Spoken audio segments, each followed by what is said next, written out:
اسی لیے شیخ سعدی نے بہت اچھی بات فرمائی. ایک بادشاہ نے اعلان کیا تھا اپنے وزیروں میں سے ایک کو, اس سے بہت خوش ہوا اور کہا جا آج تجھے میں اتنی جائیداد دوں گا,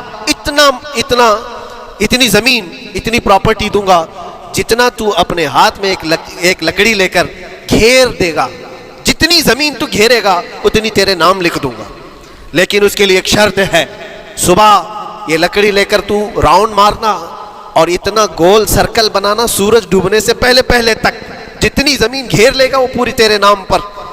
اس نے سوچا کہ اتنی بڑی زمین میں گھیر سکتا ہوں ایک پورے دن. میاں ممبئی والے اچھی طرح جانتے ہیں 4x4 کی جگہ مل جائے تو یہاں کتنی بڑی غنیمت ہوتی. اور اس بندے کو بادشاہ نے کہا لکڑی ہاتھ میں لے لے اور لکیر کھینچ, شام ہونے سے پہلے جتنا کرے گا پورا تیرے نام پر. وہ نکلا اور جب لکیر کھینچتے جب چلنے لگا پیچھے مڑ کے دیکھتا تھا بہت لمبی ہو گئی ہے, اتنی زمین میرے نام پر ہونے والی ہے. دوپہر ہو گئی, وہ واپس آنا نہیں چاہ رہا ہے, واپس آ کر کے سرکل پہ ختم تو کرنا ہے جہاں سے شروع کیا تھا. سوچتا اور تھوڑا کرتے وہ اثر ہو گئی اس کی. اب اس کو لگا کہ واپس پلٹنا چاہیے. کئی کلومیٹر ہو گئے تھے, اتنے کلومیٹر کی زمین اب وہ اپنے نام پر کروانے والا تھا, لیکن جب واپس پلٹنے کا وقت آیا سانس پھولنے لگ گئی, کیونکہ صبح سے چل رہا ہے, کھایا بھی نہیں ہے, پیا بھی نہیں ہے, جس چیز کو جمع کرنے کے لیے دوڑتا رہا. اب سورج پیلا پڑ گیا, ڈوبنا کے وقت قریب آنے لگا تو اب بھاگنا شروع کیا. بادشاہ اور اس کے وزیر انتظار کر رہے تھے کہ یہ لوٹے گا بھی. اب دیکھا بڑی دور سے یہ دوڑتا آ رہا ہے اپنی لکڑی کو لکیر زمین پر کھینچتے ہوئے کہ جلد سے جلد اپنے اس پوائنٹ پر پہنچ جاؤں جہاں سے شروع کیا تھا. سانس پھولنے لگ گئی, دوڑتے ہانپنے لگ گیا. سورج ڈوبنے کے قریب آ گیا, آخری کرنیں باقی تھی اور اس کا پوائنٹ بھی قریب آ گیا تھا. دوڑتے کسی طرح سورج غروب ہونے سے پہلے پہنچ گیا وہاں پر, لیکن کثرت سے بھاگنے کی وجہ سے ٹھوکر کھا کر کے گر گیا اور اپنے اس پوائنٹ پر لکڑی لا کر کے جمع کر دیا. بہت بڑا سرکل, بہت بڑی لکیر کھینچا تھا, لیکن ایسا گرا کہ دوبارہ اٹھ نہیں سکا. جب سپاہی اٹھانے کو آئے تو اس کی موت ہو چکی تھی, اس کی روح نکل چکی تھی. اتنا دوڑا تھا اس کی روح نکل گئی. بادشاہ نے کہا اس نے صبح سے لے کر شام تک اپنے نام جائیداد کرنے کے لیے اتنی دوڑ لگائی, بہت لمبی لکیر کھینچا, اتنی بڑی پراپرٹیز کے نام پر ہوتی, لیکن عقل مند دانشور تھا بادشاہ.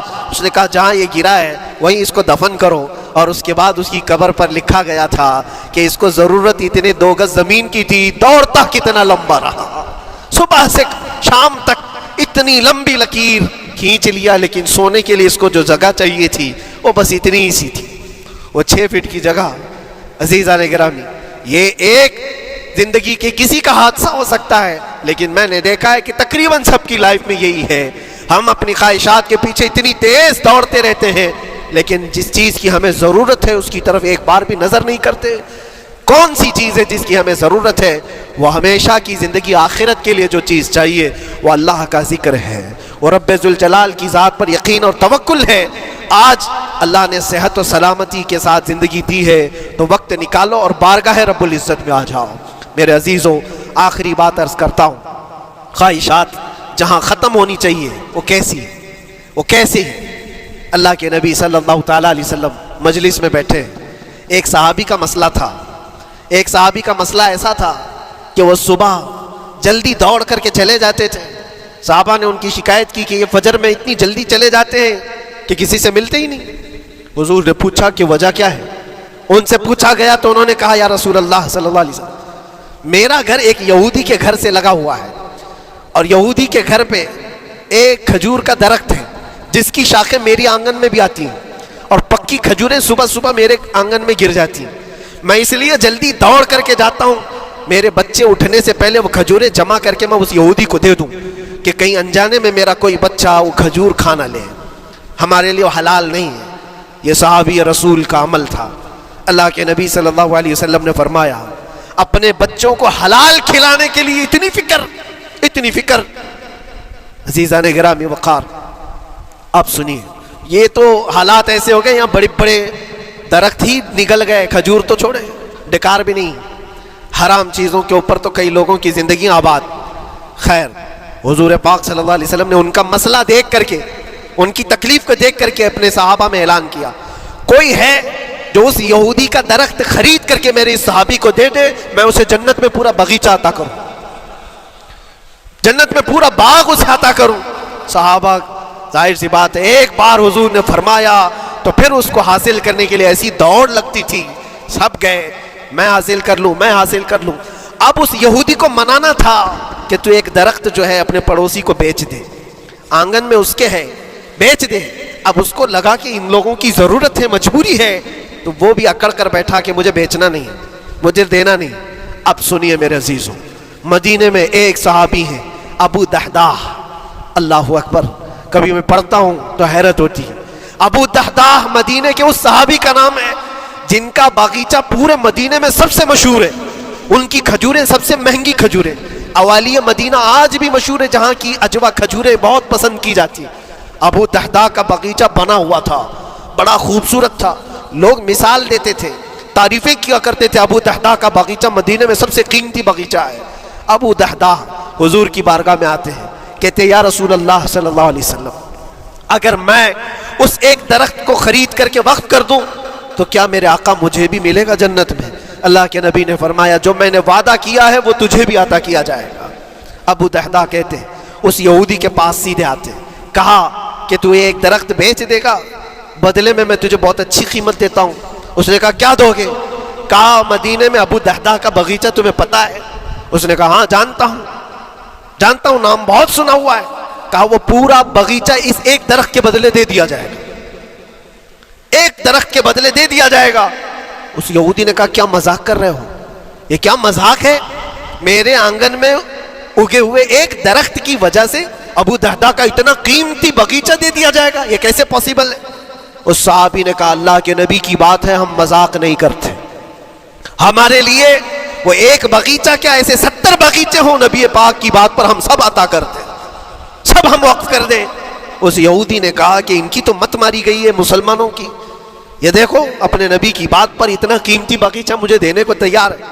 اور پھر اس نے سوچا سودا بھی تو اچھا ہی ہے، باغیچہ تو ملے گا ہی، لیکن جو میں درخت بیچ رہا ہوں یہ جائے گا کہاں؟ یہ بھی تو میرے آنگن میں ہی رہنے والا ہے۔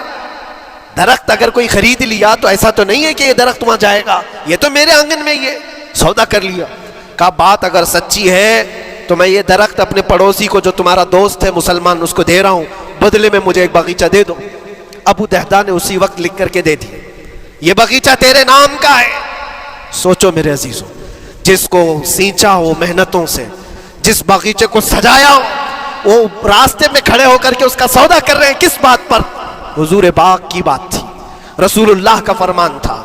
آئے ان کی بیوی ان کے بچے، باغیچے میں ہی گھر بنا ہوا تھا، نہایت ٹھنڈا گھر ہوا کرتا تھا، وہ لوگ سکون کے لیے وہاں بیٹھتے تھے۔ ابو دحداح اپنے باغیچے کے دروازے پر آئے، پھاٹک پر، اندر نہیں آتے، باہر کھڑے ہو کر کے اپنی بیوی کو پکارتے۔ ام دحداح پوچھتی ہے، وہ آواز آتی ہے کیا ہوا اندر کیوں نہیں آتے؟ باہر کھڑے ہو کر ابو دحداح کہتے ہیں بیگم باہر آ جا، یہ باغیچہ بک چکا ہے، اب ہمارا نہیں ہے، سامان لے، بچے لے اور باہر آ جا۔ بیوی نے کہا یہ کیسے اچانک؟ نہ کچھ کہا نہ کچھ بتایا، لیکن وہ عورتیں دنیا دار عورتیں نہیں تھیں، وہیں سے اندر سے کہتی ہے ابو دحداح میرا تم پر یقین ہے اگر سودا کیا ہوگا تو بہت بھاری سودا کیا ہوگا، ورنہ ابو دحداح کا باغیچہ مدینے میں بیچے جانے کے قابل نہیں ہے، کون ہے جو اس کی قیمت لگائے گا؟ میرا گمان یہ ہے کہ میرا شوہر اگر سودا کیا ہوگا تو بہت اونچا سودا کیا ہوگا۔ ابو دحداح نے کہا میری رفیق حیات باہر تو آ جا، میں تجھے بتاؤں کون سا سودا کیا ہے، باہر آ جا۔ بچوں کو لیتی اپنا سامان سمیٹتی ہے اور اسی وقت باغیچہ چھوڑ کر کے باہر نکل آئی۔ ابو دحداح سے پوچھتی ہے یہ اچانک سودا کرنے کی کیا ضرورت پیش آئی؟ یہ اس طرح سے اچانک تم نے سودا کر لیا اور مجھے باہر بلایا، کیا سودا کیا، کتنے پہ بیچا؟ ابو دحداح نے کہا میرے ہاتھ میں پیسہ تو 1 روپیہ نہیں، 1 درہم نہیں ہے۔ کہا پھر کتنے میں بیچا؟ کہا اندازہ بھی نہیں کر سکتی۔ اللہ کے نبی نے فرمایا میرے اس صحابی کے لیے جو ایک درخت خرید کر کے دے دے اسے میں جنت کا باغیچہ عطا کروں گا۔ میں نے اپنے دوست مسلم بھائی کے لیے اس کا درخت خرید کر کے وقف کیا ہے اور بدلے میں اس یہودی کو یہ باغیچہ دے دیا ہے۔ بیوی وہ نہیں تھی جو یہ کہتی کہ مت ماری گئی ہے تیری، گھر بیچ کے آ گیا، فلاں کر کے آ گیا، وہ دنیا دار عورت نہیں تھی، ہاتھ اٹھاتی ہے اور سر پر رکھتی ہے اور کہتی ہے ابو دہدا مجھے تمہارے بارے میں یہی یقین تھا، قسم رب ذوالجلال کی اگر وہ یہودی اس باغیچے پر نہیں مانتا تو ہمارے پاس اور جو کچھ تھا سب دے کر کے ہم نبی پاک کی بات پر عمل کر لیتے۔ حضور کی بات تھی، وہ یقین تھا، دنیا دے دیا، خواہشات قربان کر دیا، قدم مصطفیٰ